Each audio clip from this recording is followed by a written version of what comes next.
On organise avec les amis un événement ici qui s'appelle Can You Rock dans le sud-ouest de Montréal, où est-ce que plusieurs des meilleurs muralistes, artistes graffiti viennent peindre, comme une convention, un rassemblement.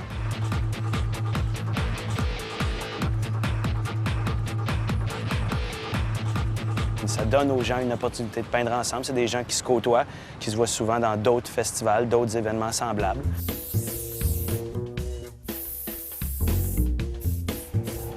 Pour concevoir ce type de rencontre comme on a ici, à proprement parler, c'est pas du graffiti. Enfin, si on remet les choses dans leur contexte, on n'est déjà même pas dans une rue, on est peut-être en extérieur, mais on n'est pas dans une rue.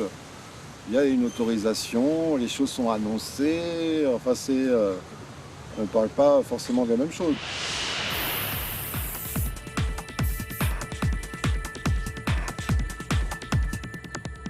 Cette année, c'est plus gros que les années précédentes. Ce qui est cool, c'est que le Under Pressure, c'est une convention de graphe. Il n'y a pas de discrimination. Que tu fasses du graphe depuis 10 ans, 5 ans, 1 semaine, 2 semaines, la chance est donnée à tout le monde, c'est vraiment pour les rencontres.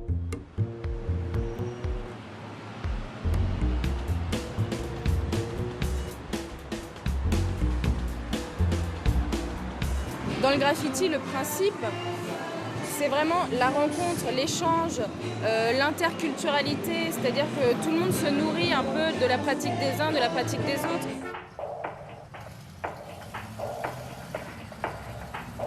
Bon, là, on a des graffeurs du Brésil, des graffeurs d'Indonésie, et là, c'est l'occasion de faire se mélanger un peu les gens, les cultures, les personnes, et voilà, ça, c'est vraiment super.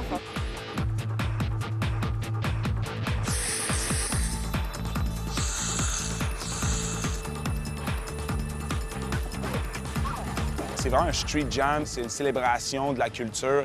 C'est pas, c'est pas une convention officielle, c'est vraiment un party, puis un party de quartier. Les gens ils se rassemblent, puis ça, c'est devenu un petit truc d'un coin de rue qui a évolué à ça.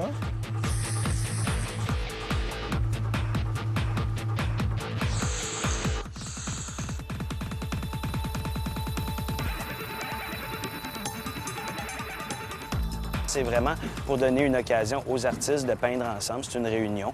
Puis c'est pour leur permettre de jammer. Comme des musiciens jam, bien, des artistes en art visuel peuvent jammer aussi.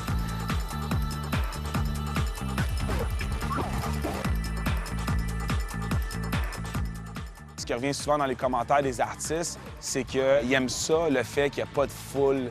On n'est pas au centre-ville, on n'est pas, devant un centre d'achat, on est dans le quartier industriel, on a la paix, on n'a pas la police qui vient nous écœurer. C'est le fun. Il y a des artistes qui sont gênés, qui performent mieux de cette façon-là, puis qui veulent être avec leur famille, ils veulent être avec leurs enfants, puis ils veulent profiter d'un mur légal, puis se donner des high-fives entre amis, puis c'est ça l'esprit du graphe, en fait.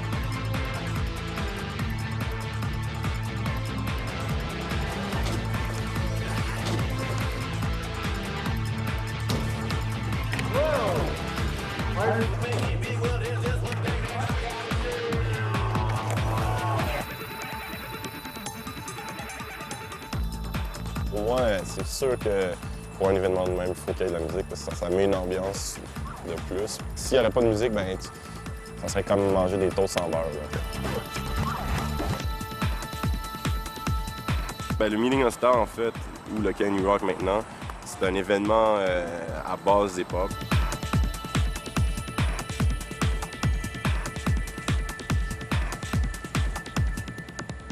À Can You Rock, il y a une 60aine d'artistes qui peignent. Et puis, on s'arrange tout le temps pour qu'il y ait environ la moitié des gens qui soient des artistes locaux, l'autre moitié qui soient des artistes internationaux. Et puis, c'est sur invitation, fait que c'est des gens dont on estime beaucoup le travail, on les invite à participer. Maintenant, ils sont aussi devenus des amis, puis on donne un peu priorité à ceux qui sont déjà venus parce qu'on est reconnaissant, on trouve ça le fun qu'ils aient participé. New experiences all the time. I mean, that's also part of the motivation. Coming to an event like this, meet all the people, see all the nice stuff. It gives you a lot.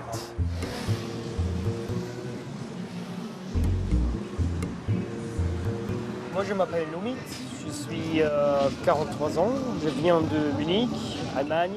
Je fais du graphe depuis 83.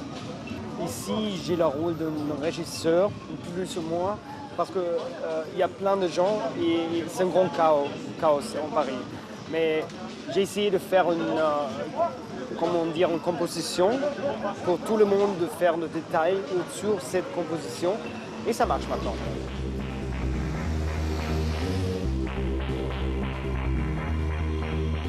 I'm Otto Graff and I am from Holland, Amsterdam. And I'm happy to be on this massive paint jam. As you can see what all the other people are doing, and of course most people are friends already, so it's good to see them again. And we do a lot of sketching together and improvising with each other, and so it's good. It's good for the creativity.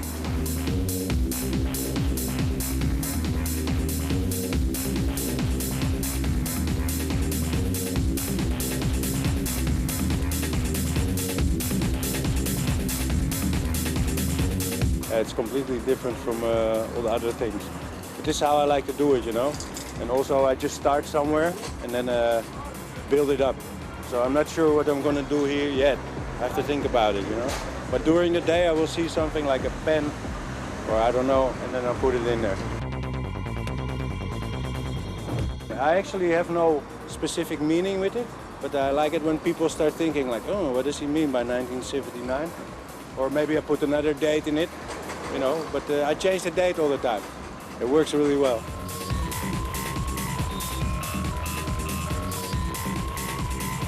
C'est mon plaisir photographique. Toutes les semaines, je viens ici faire les photos des graffitis. Ici, je vais dans tous les coins de Paris où il y en a. Quand c'est propre, quand c'est, je l'ai dit tout à l'heure, par terre, non. Ou sur les maisons habitées, non. Mais là, c'est de l'art. C'est de l'art, c'est d'une beauté sensationnelle. Et il faudrait le faire plus souvent, parce que c'est magnifique. C'est magnifique.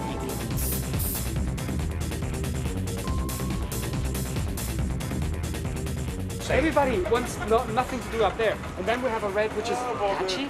Okay. Okay. Pas de rouge en bas. Non, ok. En haut, mais fais 2 coups parce que c'est vraiment nécessaire d'avoir le rouge fort. Très rouge. Très rouge. D'accord. Ok. Comme en cercle. Tu as vu ça? Comme c'est ça, c'est juste. Ok.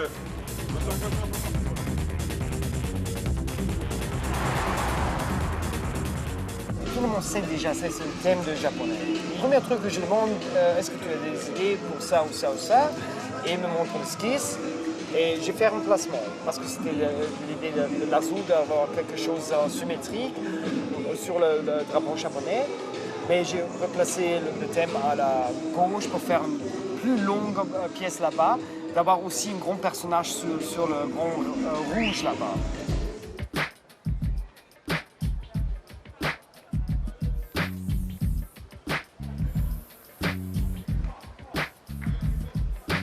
Everything's progressing pretty good today, you know. Everybody's getting ready to work. We got the background down, you know. Basically the basic part of the wall. Now it's a matter of making everybody paint and everything come together, you know. It's gonna be a really dope wall. It's the first time they paint this particular wall that's like 30 meters long, the whole complete wall for one particular project, which is to bring awareness with the tsunami that hit Japan. So, you know, that's what we're gonna be doing. That's our theme, you know. It's a thing where we just want to come and bring it and just rock shit for these people out here, you know what I'm saying? But you know what? I'm having a really good time and I'm really glad the way things are just coming together, you know what I'm saying? It's really dope, man.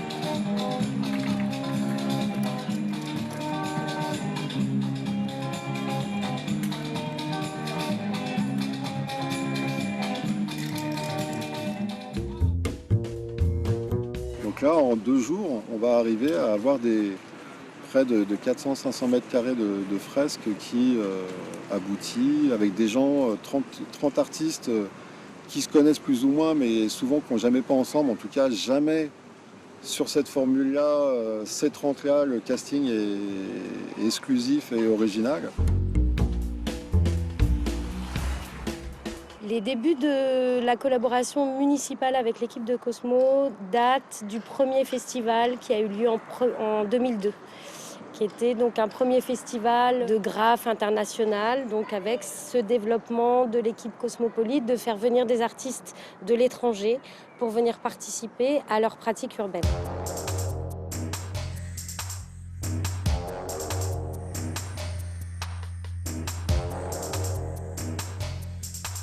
Généralement, le graffiti dans un festival hip-hop, c'était le canard boiteux de la famille et on avait des planches en bois à peindre, alors que moi je peins des murs, je ne peins pas les planches en bois, c'est pas ma vocation. J'ai toujours trouvé qu'on était mal considéré à ce niveau-là.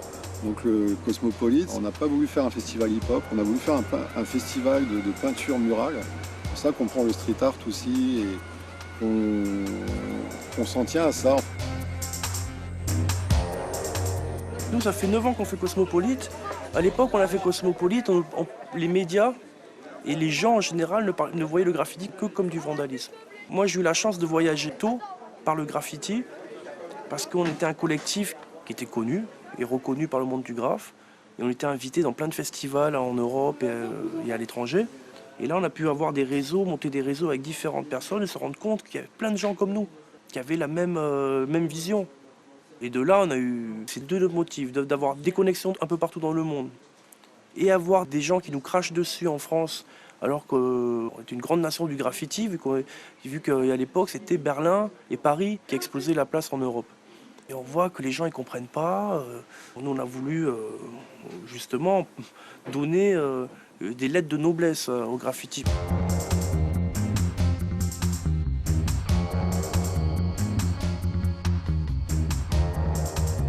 Nous, on se rendait vraiment compte qu'il y avait une énergie pure, une culture qui était en ébullition, qui était en train d'exploser un peu partout dans le monde. Et on se faisait freiner par des forces, des élus, enfin des politiques qui ne veulent pas voir sortir ça parce qu'ils ne peuvent pas contrôler, des journalistes qui, pareil, n'ont pas les éléments dans les mains pour pouvoir parler de notre art comme une culture, que tu es toujours sur la sellette, que tu es toujours c'est toujours un combat, quoi, tu vois, tu dois arriver à te faire accepter.